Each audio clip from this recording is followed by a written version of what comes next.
Baik, kita mulakan berita dengan perkembangan banjir. Setakat 8 malam tadi, jumlah penduduk terjejas menurun kepada 467 orang melibatkan 165 keluarga.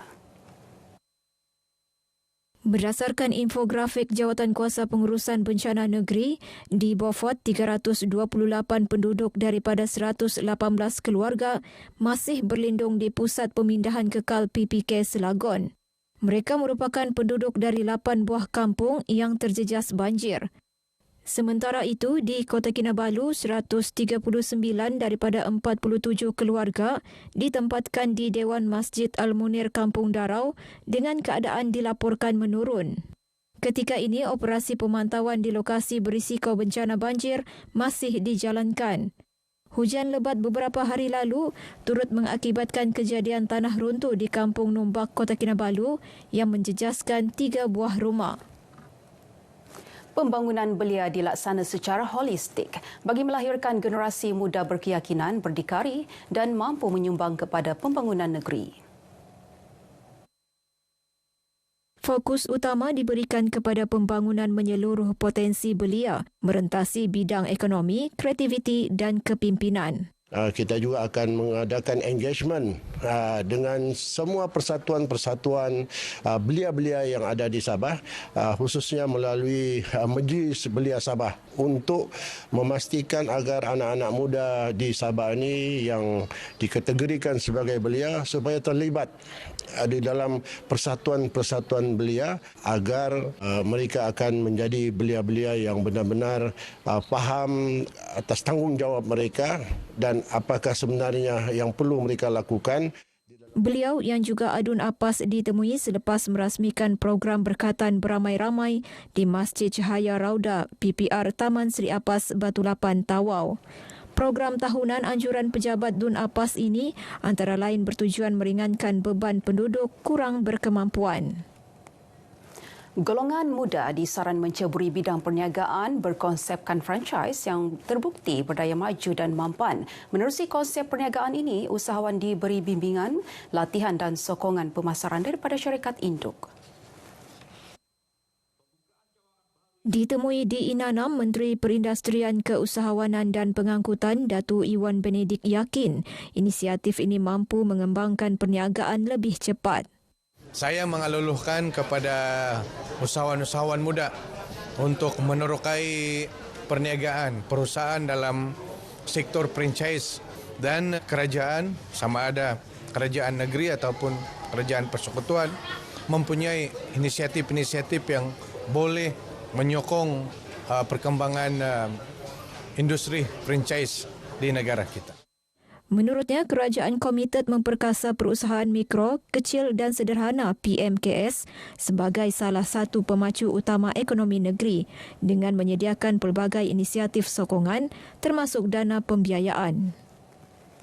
Usahawan muda digesa tampil lebih berani merebut peluang dalam sektor pertanian yang berpotensi tinggi. Ia antara usaha menjana pendapatan dan mengukuhkan ekonomi setempat.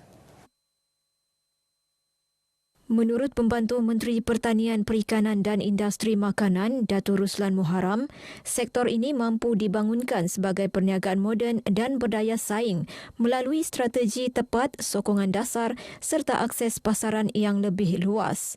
Kita melihat dalam bidang pertanian ini kita dapat melahirkan lagi ramai usahawan-usahawan muda dalam mereka menceburi dalam perniagaan. Beliau yang juga Adun Lumadan ditemui dalam program Mari Makan Durian.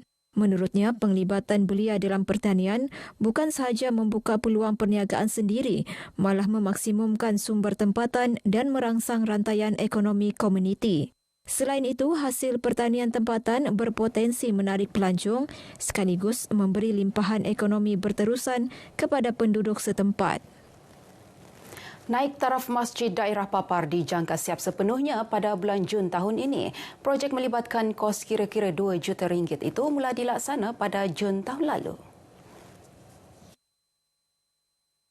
Menteri Kerajaan Tempatan dan Perumahan Datuk Dr. Muhammad Arifin Muhammad Arif memberitahu kerja-kerja naik taraf melibatkan struktur bangunan termasuk lantai, bumbung serta ruang solat utama bagi memastikan keselesaan dan keselamatan jemaah.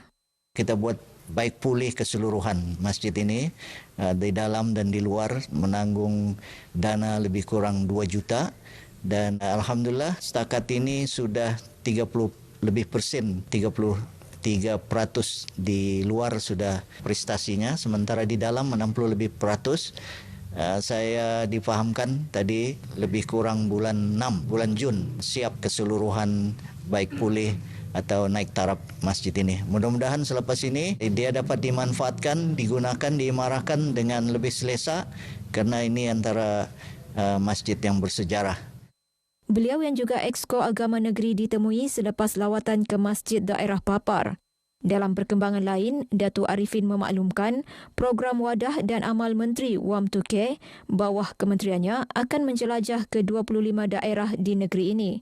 Siri jelajah dijangka bermula Ramadan ini melibatkan lawatan ke masjid, surau, sekolah agama, institusi tahfiz serta agensi-agensi agama lain. Wakaf dilihat sebagai antara instrumen penting dalam memperkukuh perpaduan dan keharmonian beragama di Sabah seiring usaha kerajaan negeri membina masyarakat berbilang kaum, agama dan budaya yang saling menghormati. Timbalan yang di-Pertua Majlis Ugama Islam Sabah MUIS, Datuk Malai Ali Malai Ahmad berkata, amalan wakaf bukan sahaja memberi manfaat kepada umat Islam, malah turut dinikmati masyarakat berbilang agama sekaligus menjadi medium terbaik menyemai nilai kebersamaan di negeri ini.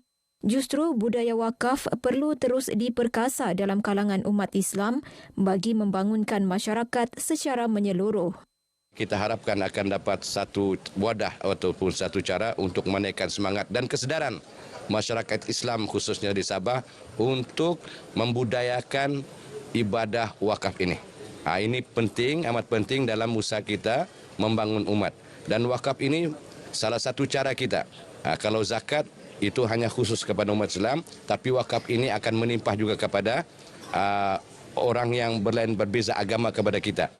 Beliau menyatakan demikian semasa program Malam Cinta Rasul Anjuran MUIS dan Yayasan Rezeki Infak Malaysia di Masjid Jamek As-Salam Kampung Binoni. Dalam majlis ini, 163 naskah Al-Quran disampaikan bahagian wakaf dan Baitul Mal MUIS kepada 6 pusat tahfiz dan madrasah sekitar Papar.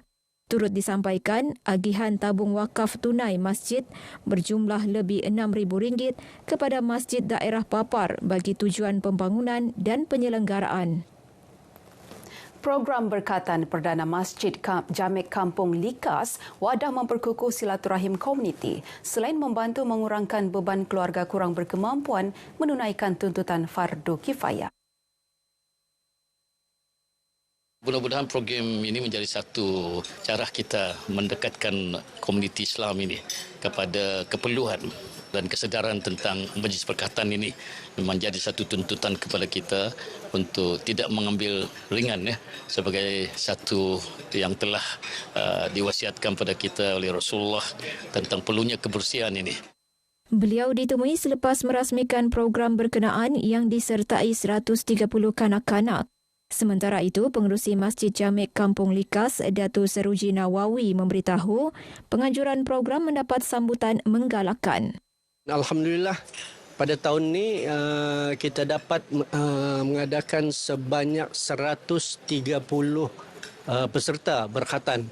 Dan sebenarnya banyak lagi yang datang, tapi oleh kerana kekangan yang kita tidak dapat elakkan, kita hanya dapat seramai 130 orang pada tahun ini. Dan insyaAllah pada tahun akan datang, kalau dipanjangkan umur, kita akan tambah lagi.